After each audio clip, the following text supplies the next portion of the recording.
Buenas tardes a todos. Empezamos con este foro sabatino, como le hemos dado el llamar, donde hoy tenemos una invitada realmente de lujo, que espero que la aprovechen, porque es una persona con una gran experiencia teórica y práctica en procesos de producción y gestión social del hábitat, participación y enfoque de género. Lourdes es arquitecta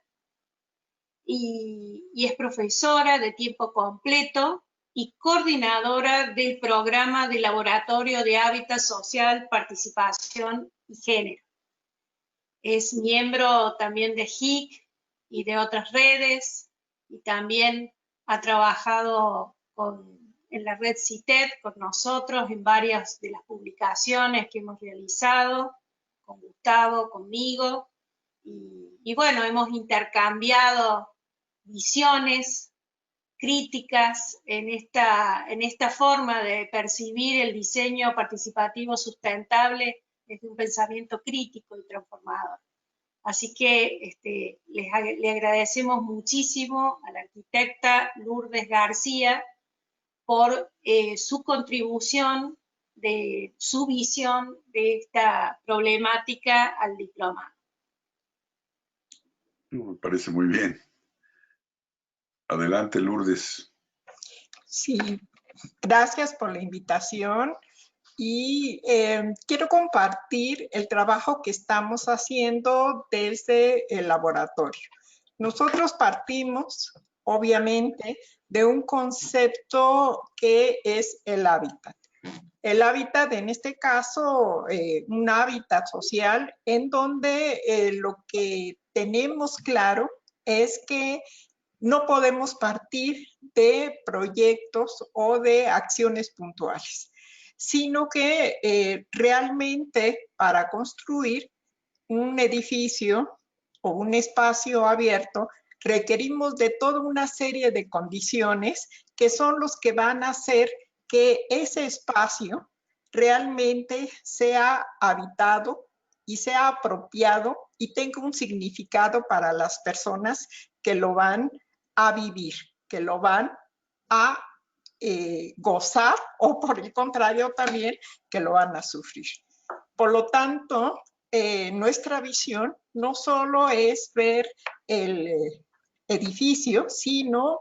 sobre todo a nivel arquitectónico, el espacio en donde va a habitar el usuario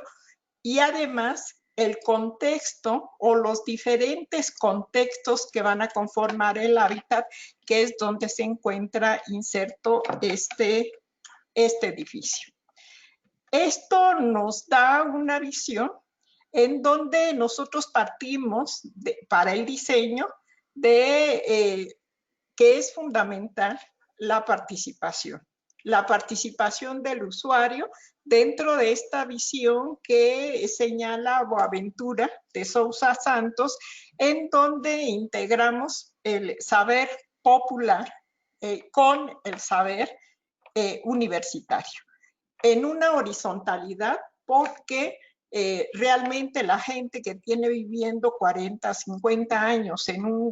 un lugar, pues obviamente sabe más que nosotros, quizás no de soluciones técnicas, pero sí de la serie de carencias y muchas veces hasta de soluciones que tienen a las carencias que ellos presentan. En este caso, lo que nosotros entonces vemos es que para el diseño consideramos como uno de nuestros ejes la habitabilidad. Si la habitabilidad, pensando que es una categoría esencial porque el espacio para nosotros debe ser obviamente habitable, no solo al interior, sino también al exterior. Es decir, en una escala urbana y en una escala doméstica, en donde se van a mezclar y a interrelacionar no solo aspectos físicos, sino también psicológicos, sociales, medioambientales y muchas veces hasta políticos. Por lo tanto, lo que nosotros buscamos es, desde esta visión de la habitabilidad, tener una relación entre condiciones físicas que nos van a dar lugar a una relación entre los espacios habitables y los habitados. Esta relación del hombre con su entorno. Las formas de apropiación también para nosotros son importantes porque esto es lo que cada usuario hace que a partir de su historia personal, de su cultura, del conocimiento que tiene de materiales, de formas de vida, va a darle un significado a ese espacio. Es decir, no nada más es que lo contenga, sino que signifique algo para él. Además, esta condición también nos lleva a que necesariamente la construcción de todo espacio significa un impacto a nivel medioambiental y que lo que buscamos es que ese impacto sea lo menos posible para el entorno o para el contexto en el que está inserto. Y obviamente estos espacios son para satisfacción de las necesidades fisiológicas, psicológicas, sociales y culturales de los individuos y que buscan que se solucione a través de un espacio. La habitabilidad, entonces, lo que busca es mejorar la calidad urbana, la calidad de vida de los ciudadanos.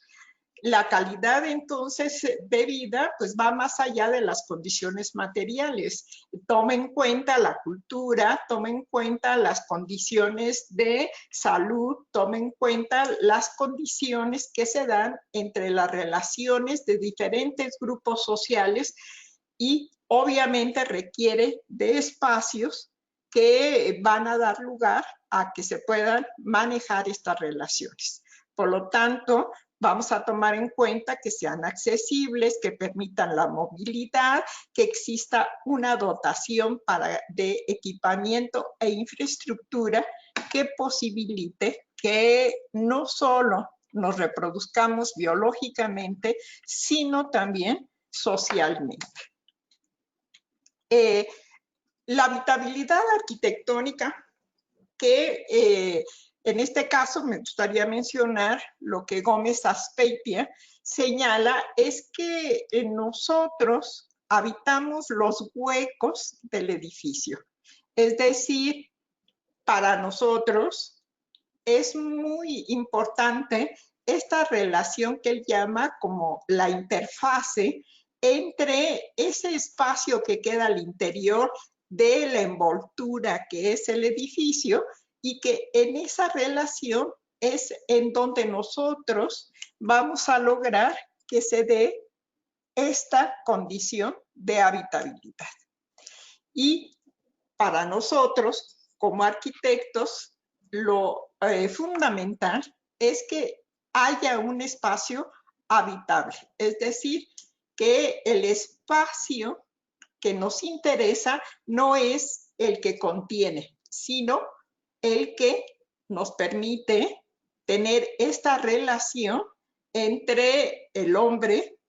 y el espacio interior, en donde también, obviamente, el diseño solo es un método que nos permite llegar a la construcción de ese espacio y en donde el arte es un plus para lograr el edificio. Es decir, la arquitectura no es una ciencia, sin embargo, tiene elementos científicos, ciencia aplicada, pero también tiene condiciones sociales y económicas, como también tiene condiciones artísticas y estéticas, pero esta visión nos lleva a que esta solución del edificio no se dé de una manera unidisciplinar, como generalmente se hace, sino que se dé de una manera interdisciplinar. Es decir, que en el fenómeno de habitar participa el habitante como el sujeto al que le vamos a solucionar sus necesidades, el objeto, que es el edificio, que es en donde va a cumplirse esta condición de habitabilidad, y obviamente que el edificio se encuentra inserto en una serie de contextos que son lo que hemos denominado el hábitat. Todo esto da como resultado que no solo se requiera de una visión interdisciplinaria, sino también una visión integral, una visión intersectorial y una visión interactual. Es decir, la habitabilidad entonces es un ámbito complejo en donde se interactúa tanto los habitantes como el entorno para dar lugar a lo que sería la habitabilidad, que significa el grado de adaptación que tiene el habitante con el entorno en función de satisfacer sus necesidades. Sin embargo, la habitabilidad, como hemos dicho, al estar muy en relación con el contexto, entonces realmente hay una relación muy estrecha entre habitabilidad y sostenibilidad. ¿Por qué? Pues porque siempre construimos sobre un contexto, sobre un lugar. Y lo que buscamos es que haya una relación entre estas dos esferas del desarrollo sostenible, que sería la dimensión social, la ambiental y en muchas veces, y en este caso, que es lo que nos va a dar realmente la construcción de un edificio. El diseño participativo sostenible, entonces, implica un sistema complejo de relaciones que incluye aspectos físicos, biológicos, sociales, políticos, económicos, que interactúan con otros fenómenos y otros procesos e implica decisiones y consecuencias que se extienden en el tiempo y en el espacio. Es decir, esta visión de que las dimensiones del desarrollo sostenible son lo social, lo ambiental y lo económico. En este caso, también para referirnos a la habitabilidad, pues obviamente si las relacionamos, tiene que ser habitable, tiene que ser equitativo y tiene que ser viable o factible. Y dentro de todo eso, estas disciplinas de la generación de espacios tendrían que tomar en cuenta todos estos aspectos. Gottschalk, él propone que el uso de un tetraedro de la sostenibilidad y su relación con la habitabilidad. En este caso, siempre pensando que realmente la participación siempre va a generar conflictos, porque en la participación interactoral van a dirimirse diferentes intereses, diferentes deseos, diferentes expectativas que generalmente van a causar conflictos. Estos conflictos, él dice que estos conflictos, a partir del diseño participativo, los podemos ir resolviendo durante el proceso, pero que además dentro de este proceso los conflictos pueden generar no solo aspectos negativos, sino también positivos, porque nos ayudan a comprender problemas, nos ayudan a formarnos, a educarnos para vivir en convivencia, no solo a nivel social, sino también con los diferentes contextos con los que nos relacionamos. Él habla de que la habitabilidad obviamente trae conflictos de gentrificación por los cambios en el uso del suelo, y este conflicto de gentrificación también es un conflicto de desarrollo. Ahí también cuando se plantean esta condición de hacer más verde, de tener más áreas verdes, obviamente entra en contradicción con esta visión del uso del suelo a nivel mercantil y con la gestión propia de lo que es el crecimiento contra el desarrollo. Y obviamente las categorías, en este caso que nosotros buscamos que se desarrollen, sería la equidad, y dentro de una visión que va más allá de la dimensión ambiental, ¿no? Un poco ya viéndolo en términos de la sostenibilidad. Y obviamente la economía que trae, que sabemos muy claro que es este conflicto de la propiedad individual contra la propiedad social, y el conflicto también de la utilización de los recursos, ya sea para condiciones también igual mercantiles, en contra de las utilización a nivel de los grupos sociales. Entonces hay una interrelación obviamente entre los individuos, sus contextos, los patrones de conducta y sus modos de vida. Es decir, el modo de vida va a generar patrones particulares de conducta, y estas relaciones que se dan entre individuos y obviamente la relación de los individuos con el entorno, y una primera dimensión que es la habitación, después la vivienda, el barrio, la ciudad y la cultura, y que todos ellos están interrelacionados y que impactan de diferente manera y se interaccionan también. Entonces, esta visión, bueno, por lo menos este gráfico lo que pretende es ver que no podemos ya optar por que la solución esté en condiciones de un proyecto específico, aislado y repetitivo. ¿Por qué? Pues porque la condición es que los individuos tienen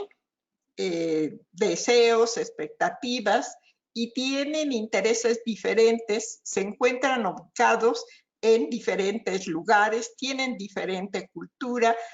Obviamente, también una de las dimensiones que generalmente no tomamos en cuenta, que es el tiempo, pues un tiempo antes, ahora y al futuro, pues va a requerir también de soluciones diferentes que van a contribuir a que realmente satisfagan las necesidades de ese momento y que no tengamos estos modelos o patrones repetitivos que los implantamos sin tener esta relación de complejidad y de tener una confrontación con la realidad que nos permitan que realmente demos soluciones para el tiempo y para la gente que en ese momento sabemos que tiene condiciones que en ese momento requieren una atención, pero que esa gente también pues no es estática, ¿no? A diferencia de cómo nosotros contestamos con espacios estáticos, pues esa gente tiene una condición dinámica que va a ir evolucionando. Entonces, realmente hay una interrelación desde este punto de vista entre habitabilidad y sostenibilidad, en donde realmente nosotros tenemos un desarrollo que hay una serie de cruces que van a determinar que estas dos categorías realmente no las podemos ver separadas, porque ambas se están relacionando y nos están dando una serie de aportes en donde tenemos que considerarlo si realmente queremos que el proyecto tenga características de sostenibilidad. Si las dimensiones que se han manejado, que es del desempeño social, el desempeño ambiental y el desempeño económico, tendrían que estar relacionadas en términos generales con el desempeño de un espacio habitable, que obviamente está determinado por un uso, una función, una forma, pero también un significado, es decir, que para el usuario represente una identidad y una pertenencia que haga que ese espacio forme parte de su vivencia. Y obviamente el desempeño de la envolvente, que muchas veces es lo que en el proyecto ha predominado y que sin dejar de ser importante, pues realmente para nosotros no es lo determinante en este caso. Hemos agregado otra categoría que es la perspectiva de género, que muchas veces, si estamos viendo este enfoque integral, para mucha gente la perspectiva de género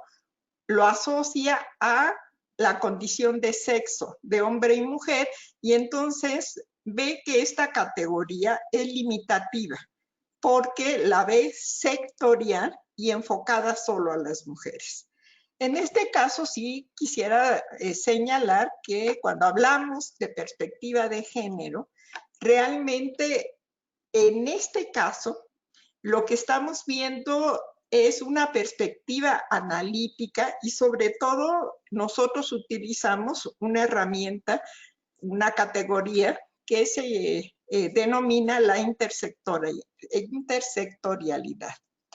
en donde lo que hacemos no es solo enfocarlo de la condición de sexo de hombres y mujeres, que generalmente es como se tiene esta visión, podríamos decir, a nivel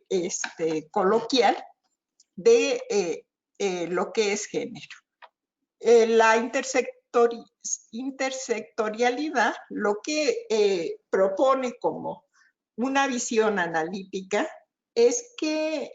realmente en primera son relaciones de poder. Sí, son relaciones de poder en donde hay una diversidad y una estratificación de todos los grupos sociales, en este caso se incluye al género, en donde no solo existe el hombre y la mujer, existe las personas que son lesbianas, las que son homosexuales, queer, en fin, transexuales, bisexuales, etc. Es decir, que a esto se suma una discriminación por clase, por etnia, por edad, por condición económica, por condiciones de salud, y que realmente en el enfoque de la teoría feminista lo que ha acentuado desde que se inició es que existe una desigualdad que no es coyuntural o en momentos de crisis, sino es una desigualdad que ha persistido desde hace muchísimo tiempo y que por lo tanto no es una condición que se resuelva con, por ejemplo, darle el voto a la mujer, ¿no? O reconocer que ella tiene derecho a ocupar un puesto o un salario igual que el hombre, sino que esta desigualdad tiene una articulación también en que, en primer lugar, no todas las mujeres tienen la misma condición. Es decir, muchas tienen condiciones que las hace vulnerables por generaciones. Y dentro de esto, sí tendríamos que luchar o que ver por qué se tienen que dar toda una serie de condiciones o de oportunidades a este sector, dándole la posibilidad de que pueda ir modificando esta desigualdad, pero no solo en su condición de mujer-hombre, sino en toda esta visión integral de discriminación que existe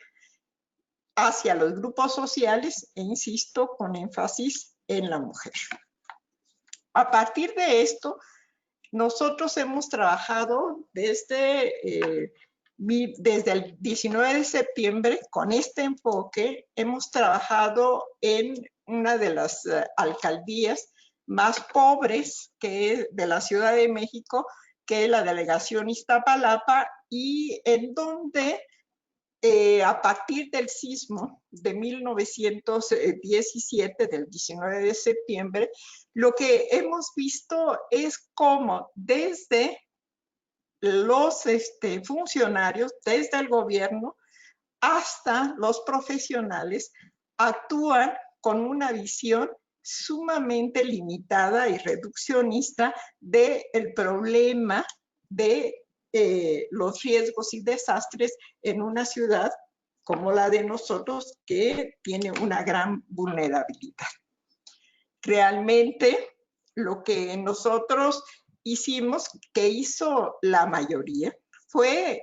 incluirnos en el momento de la emergencia a unas brigadas en donde lo que se buscaba pues, era reducir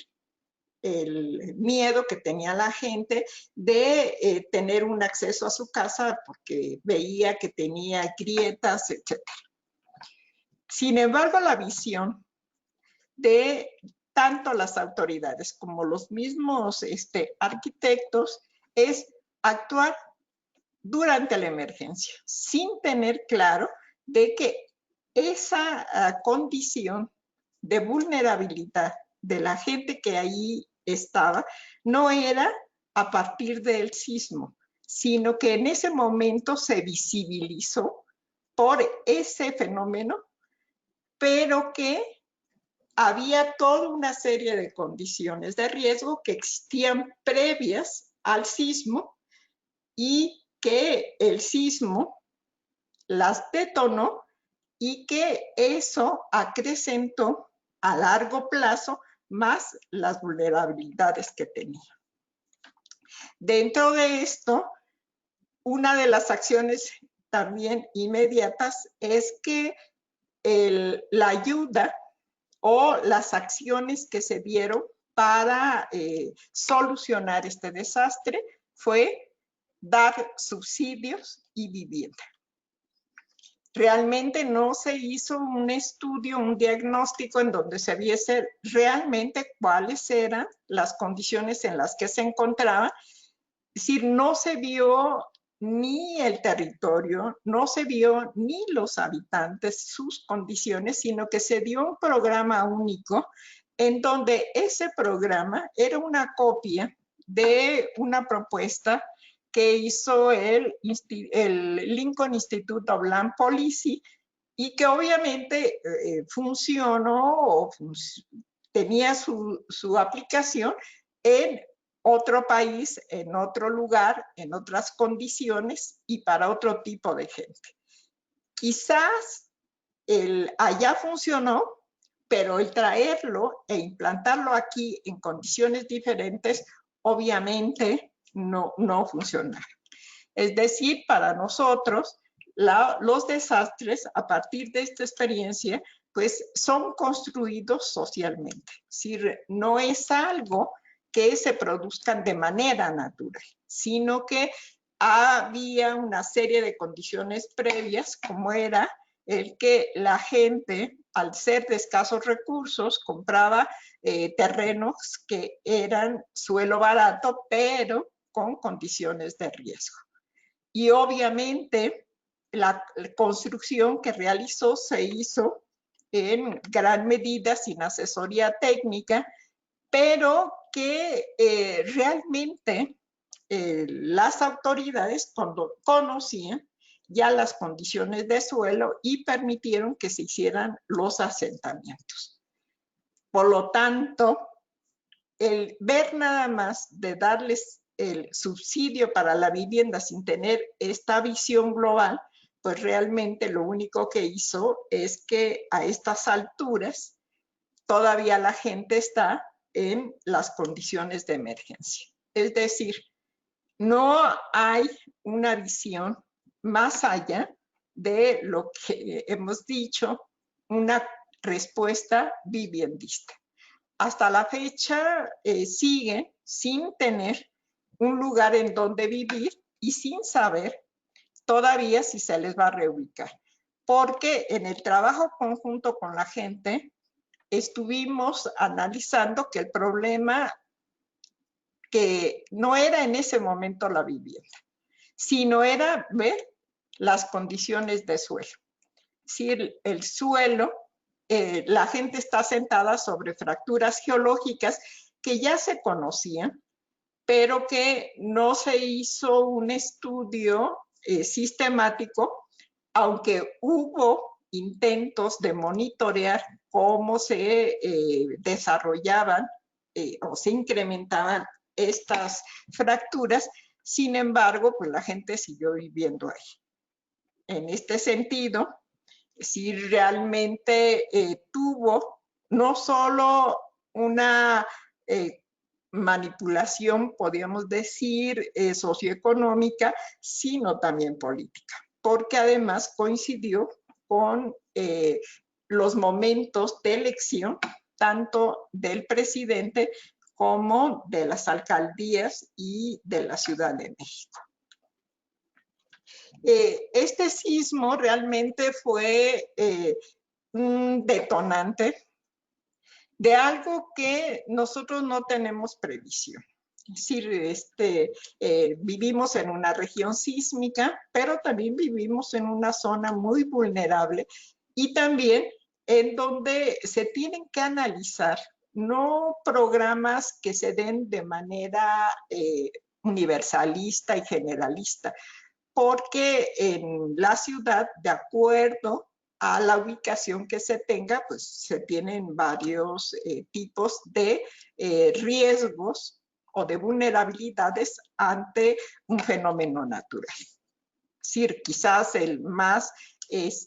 continuo y más patente sea el de los sismos, pero hay incendios forestales, hay hundimientos, hay inundaciones y sin embargo, el programa siempre para atender estos desastres está localizado solo en la vivienda, sin tener en cuenta un ordenamiento territorial, una planeación urbana, una gestión del riesgo, un ver cuál es el tipo de gente que está siendo dañada por estos eventos, sino esta visión generalista que se da para que se aplique un programa idéntico, no importa las condiciones de la población, del suelo, del lugar, de la época. Y dentro de esto, pues lo que nosotros, junto con la gente, estuvimos buscando es tener un programa que realmente fuese solucionando a partir de un diagnóstico real del lugar, que estuviese buscando la solución no inmediatista, sino que realmente fuese a largo plazo, pero que fuese realista de acuerdo a sus mismas condiciones de vida. Lo que nosotros hemos venido haciendo con ellos es generar instrumentos que vayan solucionando poco a poco estas condiciones. Por ejemplo, hacer énfasis en que tienen que tener primero una visión territorial. Es decir, esta visión territorial que para la condición de las autoridades es muy difícil dada la fragmentación que se tiene. Por ejemplo, el Comité de Reconstrucción, ejemplificándolo en la Ciudad de México, está a nivel del gobierno de la ciudad. Sin embargo, todas las afectaciones que existen a nivel de agua, de las tuberías de agua, del drenaje, de hundimientos, del suelo, corresponden a la alcaldía. Pero no hay una interrelación en donde se coordinen para que se puedan ir resolviendo estos problemas de tal manera que se pueda visualizar una solución a largo plazo. Por ejemplo, se dieron subsidios y créditos para que se repararan las viviendas sin haber hecho estudios de suelo. Si realmente las viviendas ahora nuevamente tienen grietas, asentamientos y la gente tiene deudas porque le dieron un crédito para rehabilitación en donde no había estudio de suelo, pero tampoco había asesoría técnica. Entonces, esta visión de solo centrarse en un aspecto sin ver la totalidad, realmente para nosotros ha sido una búsqueda que tanto los profesionales como los funcionarios puedan tener para que realmente la solución sea a largo plazo. La otra es que se invisibilizó a los actores. La participación más fuerte, más constante, ha sido de las mujeres. ¿Por qué? Pues porque en el rol que la sociedad les ha conferido, pues es que ellas tienen que hacerse cargo de los cuidados y de la vida cotidiana, y es obvio que ellas han sido las que más han sufrido este impacto. De hecho, hubo mujeres que murieron en un mayor número que hombres, dada que las actividades generalmente se hacen dentro de la casa. La otra es que no se ha tomado en cuenta las formas de habitar. La condición, en este caso, es que en un mismo terreno viven hasta 5 o más familias. Si no es una cuestión de hacinamiento, sino yo creo que es una condición hasta económica, porque la mayoría son gente de escasos recursos que no tiene un empleo formal, y muchas veces esta eventualidad hace que la economía realmente de estas familias se sostenga, porque mientras unos tienen trabajo y los otros no lo tienen o andan en busca de ellos, las familias pueden sostenerse. Sin embargo, la ayuda que se les está dando es para los propietarios. Ahora ya se pensó en darles, en el caso de que haya más familias de una, si acaso a otras 2. Sin embargo, la forma en que estas familias van construyendo poco a poco de manera progresiva, pues realmente no se está tomando en consideración, ya que se va a dar 65 metros cuadrados con un prototipo que obviamente es igual para todos, y que todavía no sabemos si puede realmente construirse en un segundo o tercer piso.